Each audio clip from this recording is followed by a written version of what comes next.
పద్మవిభూషణ్ వచ్చినటువంటి మెగాస్టార్ చిరంజీవి అన్నయ్యకి హృదయపూర్వక శుభాకాంక్షలు తెలియచేయటానికి ఈరోజు ఉదయం అన్నయ్యని కలవటం జరిగింది. ఈ భూమి మీద పుట్టినటువంటి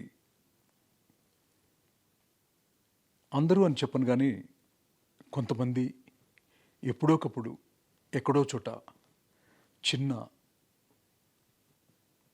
తప్పు చేస్తారు, తప్పుగా మాట్లాడతారు అన్నది నగ్న సత్యం. దాదాపు 45 సంవత్సరాల వయసున్న నేనే నన్ను నమ్మి నాకు ఇంద్రా సినిమాని ఇచ్చినటువంటి చిరంజీవి గారిని ఒక బ్యాడ్ టైంలో ఇన్ఫ్లుయెన్స్డ్ బై ది సంబడి, పేర్లు చెప్పను, మాట్లాడటం వల్ల నా భార్య, నా బిడ్డలు, సమాజం, నా చెల్లెలు, నా బావ, నా మిత్రులు అందరూ కూడా నన్ను భయంకరంగా తిట్టారు. ఆ క్షణం నుంచి మీతో మాట్లాడే ఈ క్షణం వరకు కూడా నేను ఎంతో చాలా మదనపడ్డాను.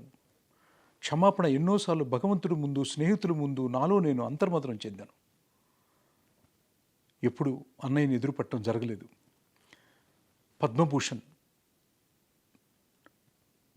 పద్మవిభూషణ్ అవార్డు ఇప్పుడు మళ్ళీ రావటం, కలవటానికి ఈరోజు మార్నింగ్ వెళితే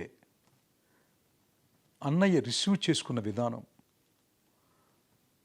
నన్ను పలకరించినటువంటి ఒక పద్ధతి, నా కొడుకు గురించి, నా కూతురు గురించి, నా జీవితం గురించి బాగోగులు అడిగినటువంటి ఒక మహనీయుడు అని, ఆయన ఈ నోటితో తప్పుగా మాట్లాడాను అని క్షమించమని అడిగాను.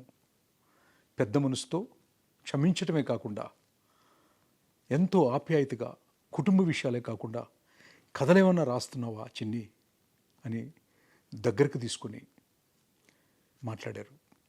అన్నయ్య, ఇంకెప్పుడు ఈ పెదాల నుంచి ఎవరిని తప్పు మాట్లాడనని మనస్ఫూర్తిగా మరొక్కసారి క్షమించమని అడుగుతూ,